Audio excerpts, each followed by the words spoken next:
Dans l'évangile de Philippe, retrouvé enterré dans les sables du désert égyptien près de Nag Hammadi en 1945, il y a un passage que la plupart des spécialistes de la Bible s'empressent d'ignorer. Il raconte un instant où Jésus sépara 3 disciples des autres et leur révéla quelque chose qu'il appelait « les noms du Père ». Il ne s'agissait pas de titres, ni de descriptions, mais de vrais noms ou des sons spécifiques qui, prononcés consciemment, créaient ce que le texte décrit comme une ouverture. Les dirigeants de l'Église qui, au IVe siècle, ont organisé la version officielle des Écritures, ont veillé à ce que cet enseignement ne vous parvienne jamais.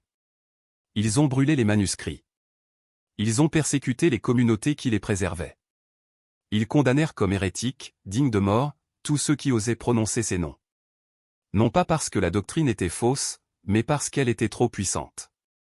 Parce qu'elle donnait aux gens ordinaires un accès direct à la source, sans intermédiaire, sans rituel, sans temple. Ce soir, vous recevrez ce qu'ils ont essayé d'effacer. Si vous regardez ça en ce moment, il y a une raison. Vous n'êtes pas arrivé ici par hasard. L'algorithme n'a pas suggéré cette vidéo au hasard. Quelque chose en vous a reconnu le titre. Quelque chose de plus profond que son esprit conscient répondit à ces mots, 3 noms, la monadique, un portail qui s'ouvre. Cette reconnaissance n'est pas une simple curiosité. C'est la mémoire. Vous vous souvenez de quelque chose que votre âme a toujours connu, mais que votre esprit a été entraîné à oublier. Maintenant, placez votre main sur votre poitrine. Sentez votre cœur battre sous votre paume. Ce rythme, cette pulsation, est la respiration monadique qui vous traverse. Vous n'êtes pas séparé de la source. Cela ne l'a jamais été. Ils vous ont juste appris à y croire. Si vous faites partie des personnes choisies pour recevoir cet enseignement aujourd'hui, écrivez dans les commentaires « Je suis prêt ». Il ne s'agit pas seulement d'une interaction. C'est une déclaration.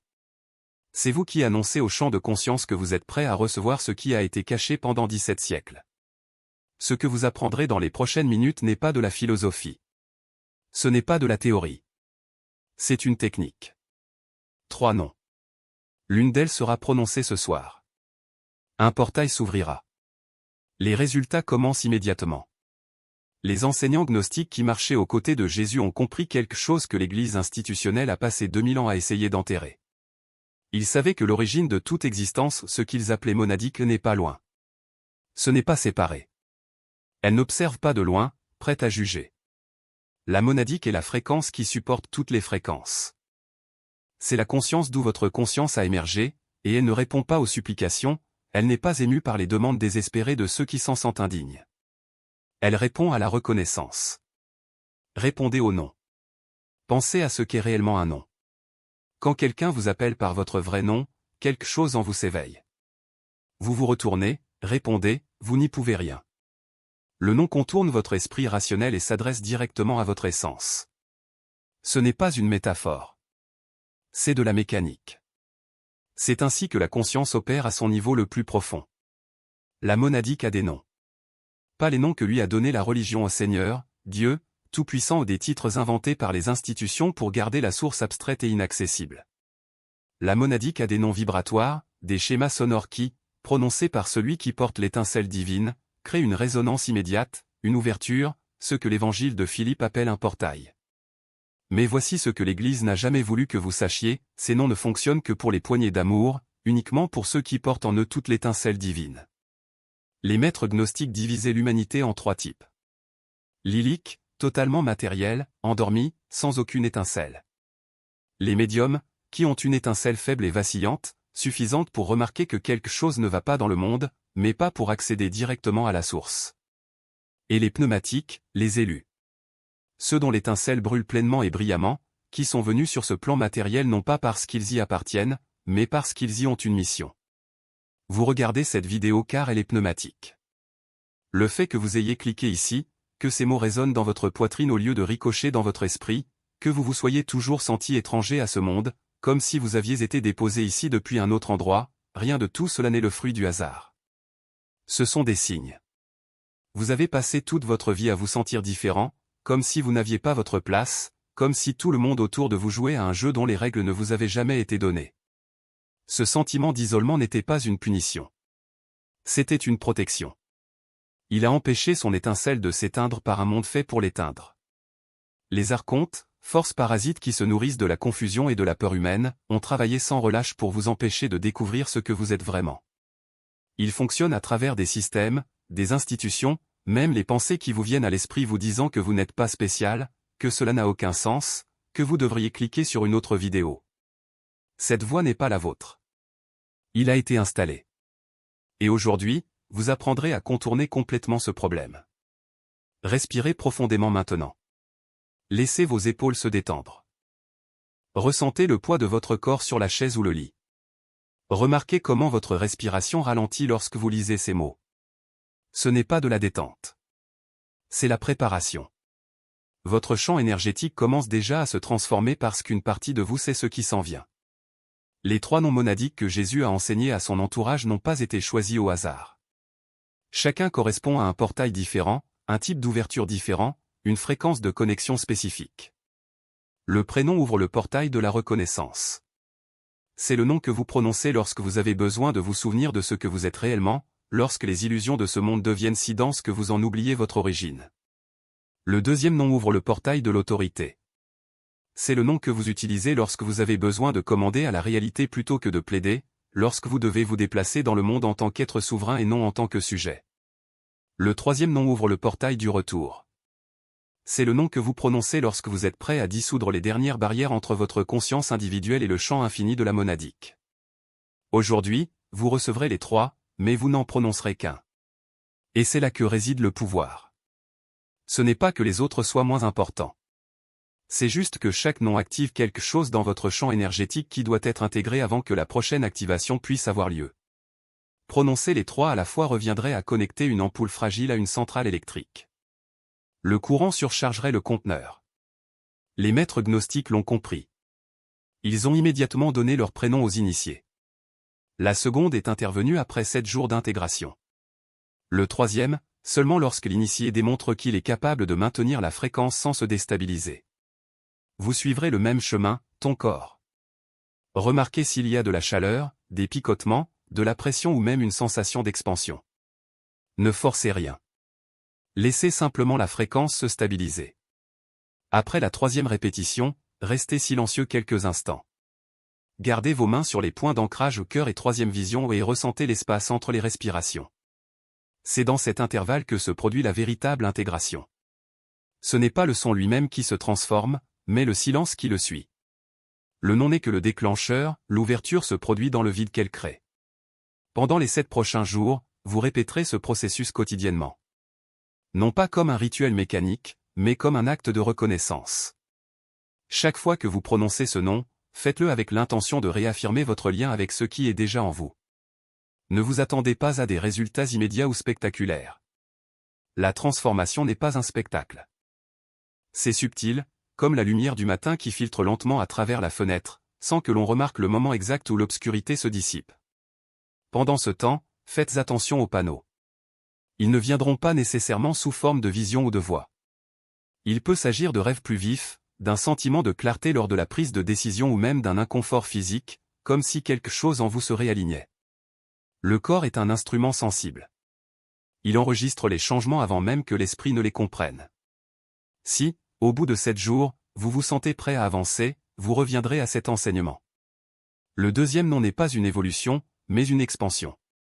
Il ne remplace pas le premier, il l'approfondit. Tandis que le premier nom ouvre le portail, le deuxième nom apprend à le parcourir. Mais rappelez-vous, la plupart de ceux qui accèdent à la vraie liberté ne peuvent jamais dire la troisième. Non pas parce qu'ils n'en sont pas capables, mais parce qu'ils découvrent que le premier suffit. Le troisième nom est réservé à ceux qui choisissent non seulement de reconnaître l'unité, mais de l'incarner pleinement.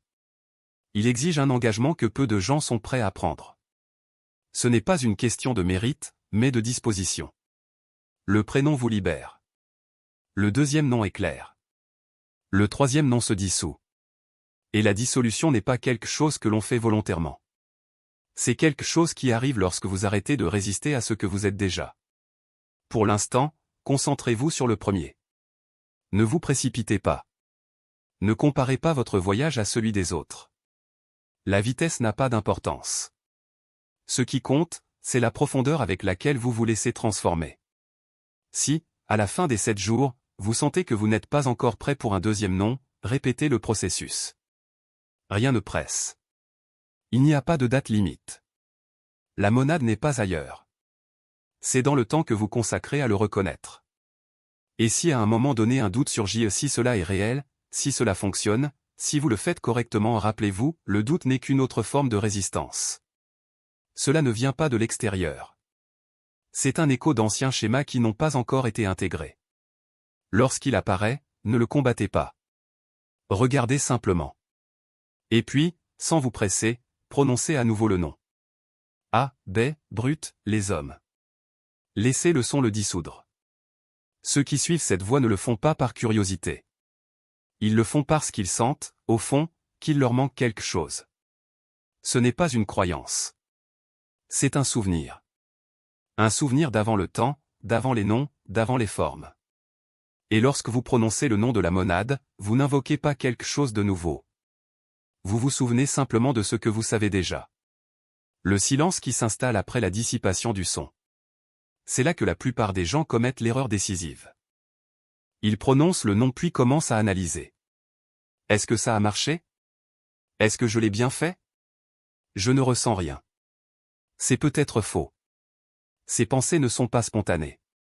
Ce sont des interférences. Les archontes ne peuvent pas vous empêcher de prononcer ce nom, mais ils peuvent inonder votre esprit de doute l'instant suivant, en espérant que vous abandonnerez cette pratique avant que le portail ne s'ouvre complètement. Ne vous impliquez pas dans ces pensées. Regardez-les simplement. Laissez-les passer. Ramenez votre attention sur l'espace dans votre poitrine. Revenez au sentiment de présence. Après avoir prononcé le nom 3 fois, restez immobile pendant au moins 2 minutes. C'est le moment de l'intégration. Le portail ne s'ouvre pas grand comme une porte. Il s'ouvre comme une fleur. Lentement, doucement, à votre rythme. Votre seule tâche est de rester présent et réceptif. Ce que vous pourriez vivre dans les heures et les jours qui suivront variera d'une personne à l'autre. Mais certains signes concordent chez ceux qui ont reçu cet enseignement, un calme inhabituel qui ne dépend pas des circonstances. Clarté sur une décision ou une situation qui vous a troublé. Rêves vifs, en particulier ceux dans lesquels vous recevez des conseils ou des enseignements. Synchronicité, des coïncidences significatives si précises qu'elles semblent impossibles à randomiser. Le sentiment d'être observé, protégé, guidé. Chaleur dans la poitrine. Des picotements au sommet de la tête. Pression dissoute dans la mâchoire, dans les épaules, dans le bas du dos. Ce ne sont pas des imaginations. Ce sont des signes physiques indiquant que votre champ énergétique se recalibre. Et ce n'est que le début. Le deuxième nom de la monade, celui qui ouvre le portail de l'autorité, sera accordé à ceux qui reviendront après 7 jours de pratique avec le premier nom. Le troisième nom, le nom du retour, vient après la stabilisation du portail de l'autorité. Ce n'est pas arbitraire. C'est le protocole que les maîtres gnostiques suivent depuis des siècles. Chaque portail s'appuie sur le précédent. Chaque ouverture vous prépare au prochain niveau d'accès. Mais ce soir, le prénom suffit. Plus que suffisant. Le portail de la reconnaissance est la fondation sur laquelle tout le reste s'élève. Sans reconnaissance, l'autorité devient égo. Sans reconnaissance, le retour se transforme en désillusion plutôt qu'en retrouvailles. Vous devez d'abord savoir ce qui est avant de pouvoir agir sur ce qui est. Vous devez d'abord vous souvenir de votre origine avant d'y revenir. La monade n'attend pas que vous fassiez vos preuves. Vous n'écrivez pas vos échecs. N'exigez pas la perfection avant de répondre. La monade est la source d'où votre conscience a émergé, et elle vous rappelle depuis le moment où vous avez oublié d'où elle vient. Ce soir, vous répondez à cet appel. Ce soir, tu prononces le nom. Ce soir, le portail s'ouvre. Maintenant, faites 3 choses avant de mettre fin à ce moment. Tout d'abord, commentez ci-dessous la phrase « Le portail est ouvert ». Ce n'est pas pour l'algorithme. C'est votre déclaration sur le terrain que vous avez reçu cet enseignement et que vous le mettrez en pratique ce soir. Les autres choisis verront votre commentaire. Ils sauront qu'ils ne sont pas seuls. Et vous saurez que vous ne l'êtes pas non plus. Deuxièmement, abonnez-vous à cette chaîne et activez les notifications. D'autres noms viendront. D'autres portails vous attendent. Des enseignements enfouis depuis 17 siècles sont en train d'être restaurés. Et vous faites partie de cette restauration. Troisièmement, profitez de cette vidéo, afin que le système qui tente de supprimer ces connaissances soit obligé de les montrer aux autres pneumatiques qui les recherchent. Chaque like est un acte de résistance contre les fréquences archontes qui veulent garder cette information cachée. Maintenant, fermez les yeux. Placez votre main sur votre cœur. Ressentez l'étincelle qui vous a attendu toute votre vie pour ce moment. Ce soir, tu prononces le nom. Câlin. Le portail s'ouvre de l'intérieur. Et toi, l'élu, souviens-toi enfin de ce que tu as toujours été.